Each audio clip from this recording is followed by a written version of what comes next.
This is CBN NewsWatch. And thanks very much for joining us for CBN NewsWatch. I'm Heather Sells. The race for the White House is up in the air, and it is not clear when we will have a winner. In several key battleground states, it is still too close to call. In one of them, Wisconsin, the president's campaign says it will ask for a recount. Mark Martin joins us now with more. Mark. Yeah, Heather, President Donald Trump and Democratic presidential nominee Joe Biden are battling for, among others, three familiar states: Wisconsin, Michigan, and Pennsylvania. These races could be critical in determining if Trump is reelected or Biden wins the White House. The latest vote counts in Michigan and Wisconsin give Biden a small lead, but it's still too early to wrap up those races. And like we said, Trump's campaign manager says the president plans to immediately request a recount in Wisconsin. An apparent candidate coming up short can ask for one if the margin is less than 1%. In Pennsylvania, officials still need to count hundreds of thousands of votes. President Trump actually says he won the White House. We're getting ready to win this election. Frankly, we did win this election. We'll be going to the U.S. Supreme Court. We want all voting to stop. We don't want them to find any ballots at 4 o'clock in the morning and add them to the list, okay? I'm here to tell you tonight, we believe we're on track to win this election. It ain't over till every vote is counted. Every ballot is counted. The pandemic led to a spike in mail-in votes, so it's been known for months that it could take days for some states to count all the ballots. For example, the Las Vegas Review-Journal reports that Nevada won't release new vote totals until Thursday. And Heather, both candidates did not make it to the winning number of 270 Electoral College votes. Top advisors for both Trump and Biden had confident attitudes that their candidate had the better path to victory in the states that are too close to call. But both candidates and America, all they can do now is wait for the final counts and vote certifications. Back to you. Thanks very much, Mark. Well, Alveda, both the left and the right are talking today about this year's Latino vote, and its growing numbers cannot be ignored by either party. Last night, it paid off for President Trump in Florida, and it could well make the difference in battleground states that we are still waiting on. One of the president's faith advisors, Pastor Sam Rodriguez, spoke with Pat Robertson about it last night. The Hispanic community in America just emerged as the antidote to AOC's socialism, Bernie Sanders' socialism, the hard left socialism agenda. But it's not just socialism. Why did Latinos in Miami turn? It's not just socialism. It's late-term abortion. Latinos are the most pro-life community in America, according to Pew Research. So because this idea, this democratic obsession with abortion on demand, including late-term abortion, that's why Latinos gave Florida to President Trump. And we said no to the riots, no to socialism, no to late-term abortion, no to the riots, that's anarchy, and no to the perpetual lockdowns. You're going to see that this is the first day where the Republican Party, the conservative movement, just placed an engagement ring on the Latino community. We're not married yet, but it's the beginning of an interesting journey. And that was Pastor Sam Rodriguez. Well, a new survey shows white voters of faith surged to the polls this election as they did in 2016, and apparently in greater numbers this time. That word from the Faith and Freedom Coalition, which also says that voters of faith provided the margin of victory in key U.S. Senate races. That, according to network exit polls and a post-election survey from Public Opinion Strategies, it found that self-identified white evangelicals comprised 27% of the electorate and that 81% voted for the president. Faith and Freedom's Ralph Reed says that they interacted with millions of voters to get out the evangelical vote. I can tell you this right now, the conversations that we were having at the door and what percentage of these voters were telling us, these were millions of voters we were talking about. We're not talking about some poll where you interview 800 to 1,000 people. These were millions of conversations. And the level of these people who said they were going to vote for Donald Trump was earth-shattering. The coalition credits a $45 million campaign for turning out these voters. Well, Michael Weir is a political faith strategist who previously led evangelical outreach for the Obama administration and 2012 campaign, and he joins us now with more on the evangelical vote. Michael, thanks for joining us after what I'm sure was a long night. Yeah, great to be with you. Thanks. You have followed the evangelical vote for years. At this point, what are you hearing about how many evangelicals voted and who they voted for? So we're still waiting for numbers to come in. I think what's consistent is white evangelicals have held their percentage of the electorate. So what we're seeing so far is white evangelicals at about 27% of the electorate, which is what they were 4 years ago. And so that's significant. There were some expectations that there would be a drop there. We haven't seen that. On the national level, there is the AP VoteCast poll that you identified in the previous sort of montage. There's also the Emerson exit poll, which showed a significant increase among white evangelicals voting for the Democratic nominee over 2016. So the Emerson exit poll has 23% nationally voting for Joe Biden, almost a quarter. And then it's interesting when you look at the battleground states where things were really contested. Take, for instance, Michigan. In Michigan, we're seeing, depending on which exit poll you're looking at, depending on which, and again, these exit polls are not just election day, but also those who voted mail-in. We're seeing between a 22 and 31% vote among white evangelicals for Joe Biden, when Hillary Clinton won 14% in Michigan in 2016. That jump alone would account for what I expect to be a victory for Joe Biden in the state of Michigan. And we're seeing that in other states around the country. Well, so fascinating. And of course, what I know you love to do is craft messages to these faith groups. Just briefly, what do you see as the strengths of both campaigns in speaking to people of faith this time? Well, I think for President Trump's strength was his sort of steadfastness in appealing directly to evangelicals explicitly and making clear that he wanted their vote, that he needed their vote, and appealing on issues that have traditionally been issues of focus for white evangelicals. I think Joe Biden's strength was correcting a lot of the mistakes that we saw in 2016, which is Joe Biden also made a case, a proactive, positive case to evangelicals, invited them to support him, made direct appeals, laid out a policy agenda that resonated with evangelical values. And I think that's a big reason for the bump we're seeing, particularly in these battleground states. All right. Well, we are out of time, but Michael Weir, thank you for your insights. Thank you for following this. We really appreciate it. Hey, thank you so much. Alveda King is the niece of Dr. Martin Luther King and a supporter of the president. She joins us now with the latest on this election. And welcome to the show, Alveda. We, of course, are still in a waiting mode. What groups are you watching at this point in time? Well, honestly, I'm praying. I'm still talking to evangelicals. We're praying together. And it's certainly very important. And Charlene, you and I have had this discussion before. In the midst of all of this, we want people to exercise our religious freedoms as well as our constitutional freedoms of being to speak out and protest, but to do it peacefully. So we were reminding people we needed to be dealing with the ballot, not bullets, ballot, not brawling, ballot, not burning things and flags. And so it's very important to keep focused on God at this time. Yeah, I know a lot of us are really praying that this will be a peaceful time. I want to ask you, too, about in 2016, Donald Trump got just 8% of the black vote. What do we know about how well he has done with the African-American community this time around? It seems as though that number is approaching double digits now. African-American men definitely voted for President Trump.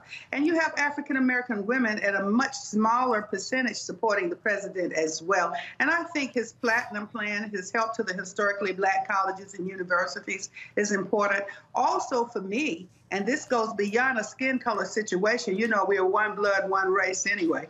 And so if the baby's in the womb, so life from the womb to the tomb, liberty, civil rights for everyone, and the pursuit of happiness without hurting others. He has addressed us in that manner. Some people, Charlene, don't like his tweets or say he doesn't smile enough, and all of that could be the case. But he is producing a level playing field for many people in America. And that is still very important. I don't like what they're doing, manipulating the votes and trying to steal the votes from him. I know firsthand that that is happening. Yeah, let me ask you briefly about that. We're just about out of time, but you apparently saw some voter fraud. I actually did. Someone very close to me went in to vote, and he was given the ballot, you know, the ballot information and all that, but he was not asked to sign anything. And so he says, don't I have to sign something? They said, oh, no, just go vote. If he had not insisted, gone to somebody else in that polling place and said, I need to show my ID, sign my name, his vote would not have counted. So we do have voter fraud, and anything is trying to keep votes from President Trump. Now, but the black folks did get out and vote this time. I'm so excited about that. I voted early. Well, I think that's something everyone can agree on, is that we're all pleased that more people voted this time. We are out of time. Alveda King, thanks so much. Thank you. Bye. Bye-bye. And Chief Political Analyst David Brody joins us now with the big takeaways from so far in this election. David, it's just so close, and we're not seeing so far the blue or the red wave that both sides had hoped for. What does that say about our country politically from what we know at this point? Well, it shouldn't surprise us, Heather. I mean, you know, we live in cocoons. We live in red state America and blue state America, and that's exactly what we saw on Tuesday night. I'm getting all my days confused at this point, Tuesday night. And so what does that mean? It means we're going to go into recount land. I mean, you can expect Michigan to be a recount. That'll be less than 1%. Wisconsin will be a recount as well. And we know all of this ultimately is going to the Supreme Court. How do we know this? The president said it. He's also lived half his life in court. And so you can imagine that this is, in typical Trumpian fashion, this is going to end up at the highest court in the land. Okay, so take us down that path. If we are entering recount land, are we entering a long period where we don't know the outcome? Yeah, I think you're right. And what is long period? My sense is it's longer than 3 days. It's probably into next week. And then at that point, who knows? I mean, then the legal fight's going to be even more intense, is my sense of it. And then the big question is, and I know we're getting ahead of ourselves, but if we're going to the Supreme Court, and I say we, because the whole nation, if you think about it, is going to the Supreme Court, will Amy Coney Barrett have to recuse herself? There's going to be a lot of pressure on her to recuse herself. I was talking to Alan Dershowitz, the famed Harvard law professor, the other day. He says that she should recuse herself. So there's going to be pressure on her to do that. We'll see. A lot of unknowns, a long journey per possibly. Pastor Sam Rodriguez was just on talking about the Latino vote. We know they lifted up the president in Florida. But what's your takeaway on this growing demographic? Well, I got to tell you, it is. You're right. It's growing, and we know in Texas it's going to be, what, the majority, I think, by 2021 or so in terms of the voting population down there. So it's huge. I thought what was interesting, though, in Florida, Miami-Dade County, we talked about that a lot, especially on the broadcast yesterday on CBNNews.com. The Cuban-American and the Venezuelan population, obviously very... it's big down there. But in Arizona, where the Biden won, it's there, but it's not as prominent. And so it was interesting to just see kind of the Hispanic population kind of work for Biden over there, but not in Florida. And but look, I think ultimately they are going to not only be key in this election, but in future elections to come, for sure. Right, neither party can ignore them. And they're not really giving their loyalty to either party, is the feeling so far. For sure, though, you know, from a pro-family perspective, you think it would be somewhat of a natural fit for the Republican Party, but at the same time, as you know, Heather, you know, the immigration issue trips them up quite a bit. Yeah, okay. And just quickly, what are you hearing from the White House today, the president? Well, I mean, quickly, I can tell you this, that the path is narrow, that they're hopeful, but he's got to get there in Pennsylvania and Michigan. He's got to win 2 of the 3 Rust Belt states up there, and that could be tricky.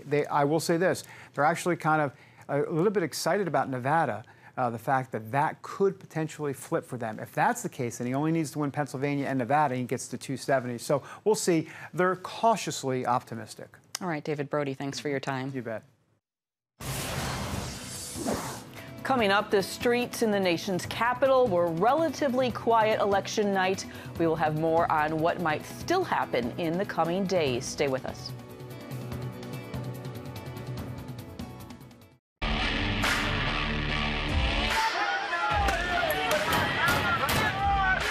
sex before you marry is a bad idea.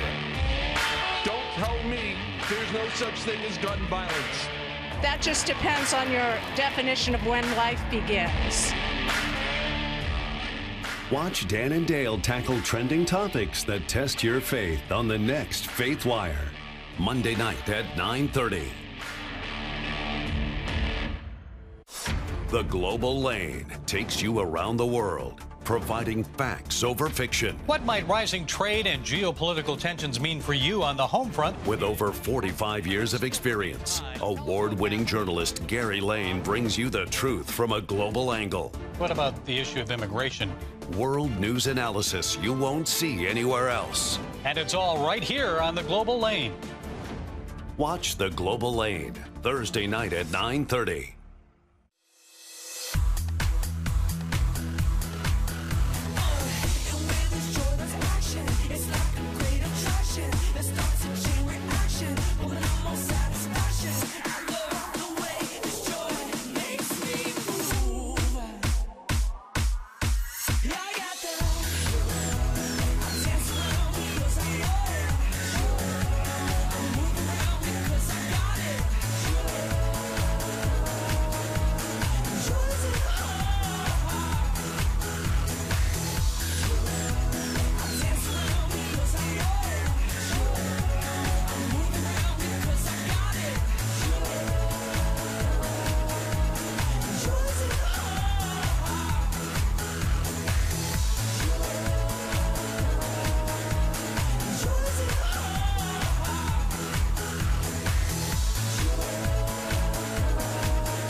Ahead of Election Day, a number of businesses in cities around the country boarded up and law enforcement prepared for possible riots. CBN News contributor Chuck Holton has been following the concern over the unrest or possible unrest around the election, and he spent the night in Washington, D.C.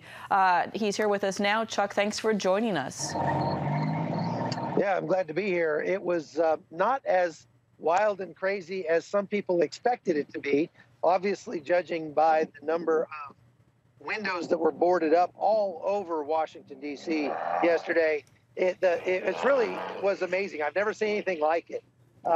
Everywhere you went, these businesses had boarded up all their windows in anticipation of violence. And I think part of the reason for that is because there really wasn't a clear winner last night. And so what you got were lots and lots of protesters, people down there just having a good time.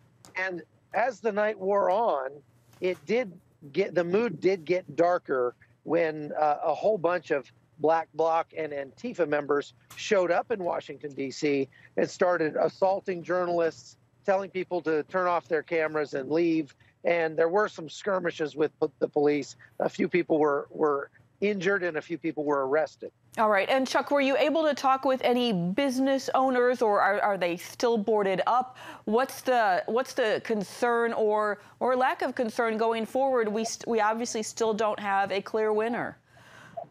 That's right. Yeah, no, they still are boarded up and plan to stay that way for the foreseeable future. And that's because the Shutdown DC organization that sort of put together these protests last night has detailed, very clear plans for unrest in the city of D.C. going forward, especially if Donald Trump is reelected. Mm-hmm. And they've already put out maps. They've put out lists of places that they plan to, block roads and bridges coming into D.C.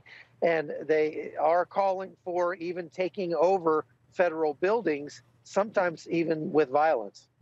Chuck, what is your sense of how serious these groups are, and are you concerned about other cities as well, or does the focus seem to be the capital? Well, no, it's cities all across the nation. This happened in Portland last night. It happened in Seattle and other cities across the country.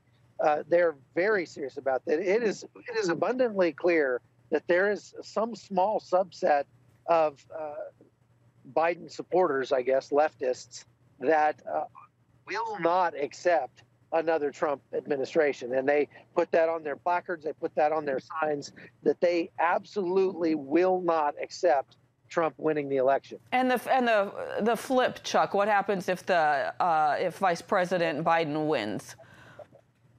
I think people go back to their regularly scheduled programming, especially now that the Senate looks to be secure. And so the Biden administration would have a hard time pushing through some of their more radical elements of their agenda. Well, we didn't see a lot of violent Proud Boys or right-wing protesters down there last night. And I think, indeed, you'd have a hard time finding anywhere in the country where that's the case. All right, Chuck Holton, I know that we continue to watch and pray. Thank you for your reporting and for being down there. My pleasure. Still ahead, President Trump's nomination of Amy Coney Barrett helped him win the vote of many conservative women, but one women's group says there's other reasons as well. It's not healthy, but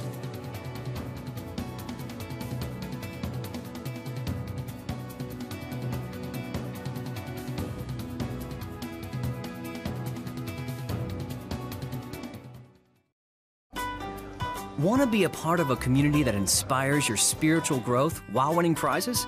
The all-new MyCBN app. Connect with the community for prayer and encouragement. Track and set spiritual goals.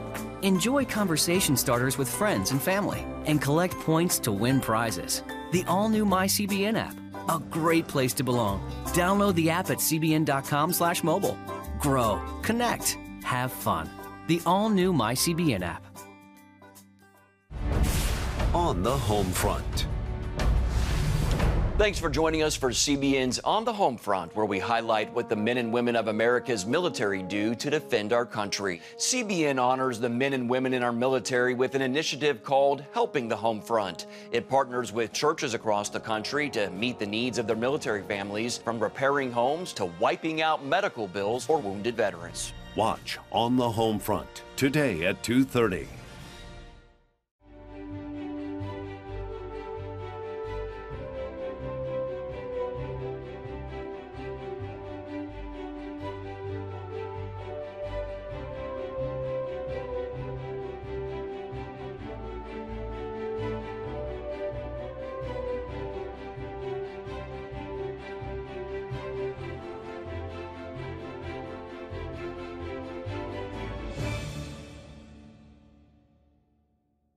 Too often, we carry baggage from our past. You know what it's like. It affects everything and everyone in our lives. It's always there, weighing us down and keeping us from achieving true happiness. But do you know God never meant for us to be trapped in the past? You can be free of your baggage. Learn how God's forgiveness leads to changed lives and new beginnings. Call the 700 Club. One key voter bloc both candidates have been trying to secure is women. Penny Nance of Concerned Women for America told CBN's Faith Nation election night why she believes President Trump can get more of the women's vote, not just for conservative life and freedom issues, but for other reasons.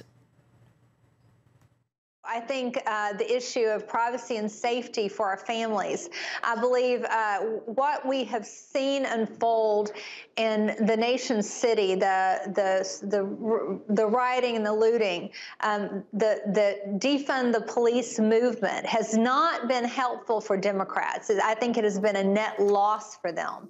And I am counting on the fact that as women survey the land, survey what this election means for opportunity, prosperity for the families, certainly rule of law and safety, but also safely reopening our schools. I think that is a wedge issue that cuts across Democrats and Republicans. Nance also said President Trump's nomination of Amy Coney Barrett to the Supreme Court was a huge win for the president with conservative women. Well, the U.S. Supreme Court heard oral arguments today in a case involving a faith-based adoption agency and religious beliefs, specifically a Catholic foster care agency in Philadelphia. It was banned from placing children for the city because it refused, for religious reasons, to place kids with same-sex couples. The question is whether the city violated the agency's religious liberty. The court's conservative majority, which now includes Justice Amy Coney Barrett, seemed prepared to rule in favor of the agency. First Liberty, which represents the agency, issued a statement saying the Constitution prohibits government from punishing religious organizations for acting consistently with their sincerely held religious beliefs. The court should ensure that religious adoption providers can continue their centuries-old work serving families and children without suffering government discrimination because they believe that the best home for a child includes a mother and a father. Coming up, more worship and prayer rallies with Let Us Worship.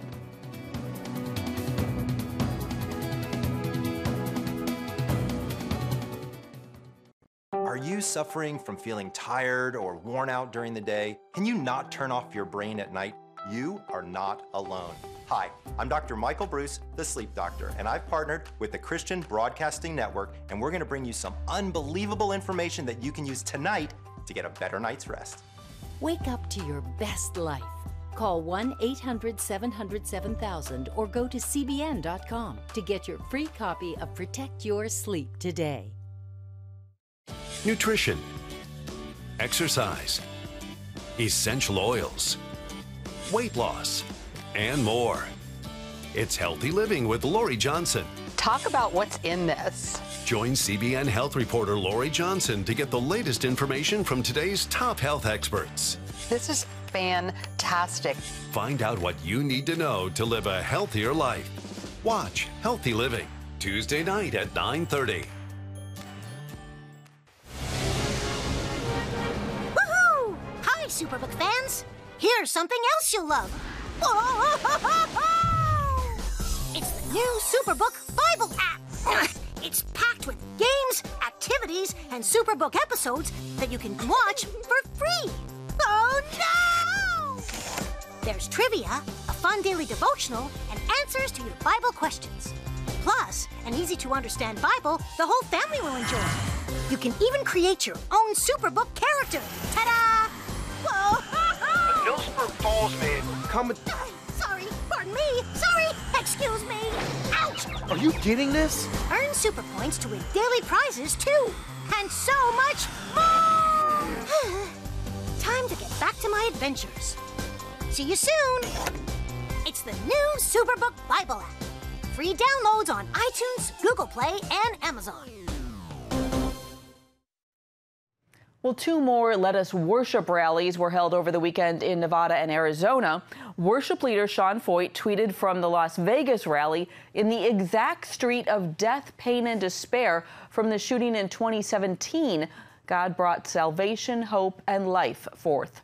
Well, Foyt and his team have been traveling the nation, bringing praise protests to cities to counteract acts of violence and rioting. He held a rally the weekend before in Washington, D.C., where at least 36,000 people attended to pray for America.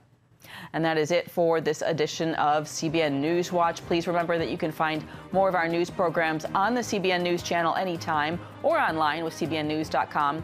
Also, do tell us what you think about the stories that you have seen by emailing newswatch@cbn.com or just talk to us on Facebook, Twitter, and Instagram. We hope that you will join us next time. Have a great day.